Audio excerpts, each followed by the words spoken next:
আমি তো ভালোই শুনি আছি আপোনালোক কি আপুনি মানে বিশ্বাসঘাতক ছাৰ আপুনি যোৱাবাৰ বিশ্বাসঘাতক কৰি কাৰ লগত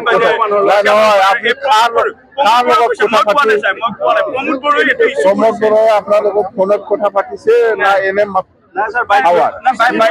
ছচিয়েল মিডিয়াত কৈছে ছাৰ কালি হেমন্ত হেৰি কৰিছে ছাৰ কিমানটা 15টা আৰু যদি আছে মই জিকিব পৰা অৱস্থাত আছে কিন্তু আমি 15টাই আছে বিটিসি 15টাই আছে 15টাই জিকাব বাকি সুবিধা দিলে যাম কালি মুখ্যমন্ত্ৰী হেমন্ত সোৰেন আহিছিলে ছাৰ ঝাৰখণ্ডত চিফ মিনিষ্টাৰ ঝাৰখণ্ডত কাম আছে ঝাৰখণ্ডত কামত আহিব আমাৰ অসমৰ চিফ মিনিষ্টাৰটো অসমৰ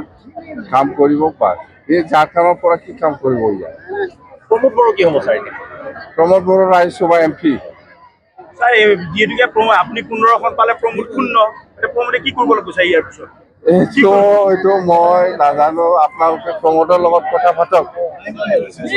মোৰ লগতে কথা নাপাতে প্ৰমোদে আপোনালোকৰ লগত হয়তো কথা পাতিব পাৰে আপোনাৰ শিষ্যৰ কি হ'ব ছাৰ আপোনাৰ শিষ্যৰ কি হ'ব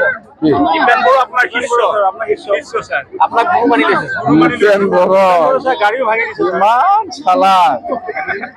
ইমান চালাক মানে আমাৰ ভোট পাব বুলি ভাবি আছে নাপাব নেকি ছাৰ নাপাব দীপেন বড়ো আমাক শিকাব আহিছে মোক মানে এনেকুৱা ওপৰত উঠাই দিয়ে নামাব বিচাৰিছে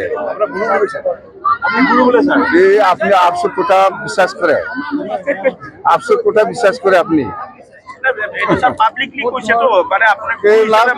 সব কব পারে আপসুর নেতাই সব কব পারে একদম সব কব পারে আপসুর নেতা টুকুকুলোর নেতাই সব কব পারে ইয়াৰ ভিতৰত 1% বিশ্বাস নকৰিবি আপোনালোকে একদম মৰি যাব বিশ্বাসত যদি কাম কৰে শেষ সংখ্যালঘুৰ কেনেকৈ ভোট দিব আমাকে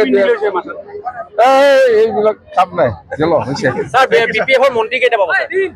মন্ত্ৰী আমি জিকাই দিয়াৰ পিছত যেতিয়া 11টাৰ ভিতৰত কেইটা পাব কি 11টা 15টা 15টা মন্ত্ৰী কিয় লাগে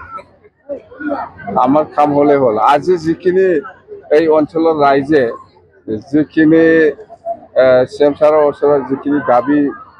লিখিতভাৱে দিছে বা চেমচাৰৰ কৰি পেলাই শুনাই দিছে ৰাইজৰ ওচৰত এইটোতো 1 বছৰৰ কাম 4 বছৰ আৰু কি কৰিব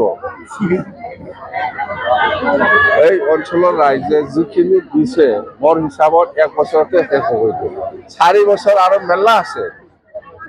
ছাৰ আপুনি যিহেতুকে 5টা গ্যাৰান্টি দিছিলে এই 5টা গ্যাৰান্টি আপুনি 5 মাহত শেষ কৰিলে এতিয়া আপুনি নিৰ্বাচনৰ মেলা আছে হৈছে আমাৰ যাব লগা আছে এইফালে মিটিং আছে হ'ব